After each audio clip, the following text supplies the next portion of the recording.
They say the past never stays buried. Sometimes it waits, patiently, hidden behind dust and time, until someone's ready to uncover it. For me, it began on a cloudy afternoon, with a brass key, an old cottage, and a portrait in the attic. After my grandmother passed, I inherited her cottage in Marlow Bay, a crooked little house clinging to the cliffs, watching over an ocean that never slept. I hadn't been there since I was 9. Back then, it was a magical place of butter cookies and lavender, of humming oil lamps and stories told by candlelight. But now, I was 27, newly single, jobless, and creatively empty. The city had drained me. I came to the cottage looking for silence. Instead, I found the truth. On my second evening, I wandered into the attic. The door groaned like it hadn't opened in decades. The air was thick with dust, the scent of linseed oil, and memory. Canvas after canvas leaned against the walls, landscapes, still lifes, portraits half-finished. Some were covered in white cloth like sleeping bodies. One stood out, taller, hidden beneath an embroidered sheet. I reached for it, and paused. Some instinct whispered, "Be gentle." When I pulled the sheet back, the breath left my lungs. A man stared out at me from the canvas, unfinished but breathtaking. Dark hair, sea-storm eyes, and a sadness that haunted the air around him. Beneath the easel, tucked into a dusty crate, was a leather journal. Inside were pages and pages in delicate cursive, full of paint smudges and longing. March 3rd, 1952.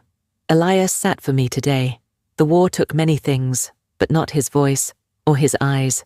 I fear painting him will make the ache worse when he leaves. But I can't help it. He makes the silence sing. I read for hours. He didn't like being still, not at first. Said art made him feel naked. But every day he came back, with wildflowers, sea glass, terrible poems that made me laugh.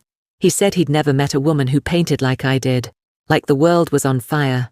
Elias was a soldier, fresh from the wreckage of World War II. My grandmother, Eleanor, met him the spring he came to Marlow to recover. He wandered the cliffs alone, limping slightly, and found her painting the sea. They became inseparable. He made her laugh. She made him feel safe. But there was a shadow. He was engaged. A woman from London. Family arrangement. I told myself I could handle being the secret. I was wrong. Young Eleanor. Don't you dare say this is a mistake. Elias, I'm trying to protect you. Young Eleanor. No, you're protecting your duty, your image, not me. Elias, if I stay, I betray my family. If I go, I betray us. He left in autumn. No goodbye, just vanished. Eleanor waited, wrote letters, dozens, never one reply. She never finished the portrait, never married, never painted another man. I closed the journal, my fingers trembling. She never spoke of Elias, never mentioned heartbreak. But the ache, I felt it. I had my own version. My ex-fiancé had left me 5 weeks before our wedding, said I was too much, too passionate, too unpredictable, and I believed him. But this painting, it reignited something in me. I picked up her old brushes, cleaned the palette, and I started to paint again. Every day I worked on the portrait, Elias's jawline, the corners of his lips, the light in his stormy eyes. I imagined her voice beside me. Young Eleanor, in memory. Don't chase perfection, paint the truth, even when it hurts. The attic became my sanctuary. It was like she was there, guiding my hand.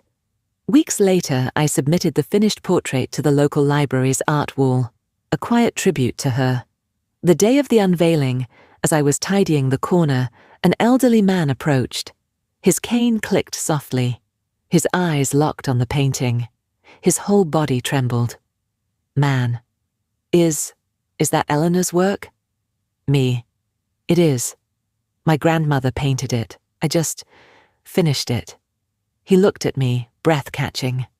Man. I'm Elias. We sat together in the reading room. The rain fell softly outside. He told me everything. He did come back. In 1953, he had broken off his engagement, chosen love over duty. But Eleanor was gone. The neighbour told him she'd moved to London. In truth, she had gone to the hospital. Pneumonia. 2 weeks. No phone. By the time she returned, he was gone. Elias, tired smile. I waited on that cliff, every evening for a month. I even brought her paints back. I thought I was too late. Me. She thought the same thing. Elias. We were two hearts just a week out of sync. He held the painting like it was glass. 3 months later, we held a joint exhibition. I called it The Portrait in the Attic. We displayed Eleanor's works, her journal pages, her paintbrushes. People came. Locals, tourists, even art critics. They cried, they laughed. Some wrote letters and left them at the base of the portrait. Elias came every day, until he couldn't. Elias died a year later, peacefully, by the sea. I scattered his ashes on the cliffs, next to where Eleanor once sat, brush in hand. I stayed at the cottage. I started painting again, not just for her, for me. Love, even unfinished, can echo through time if someone dares to listen.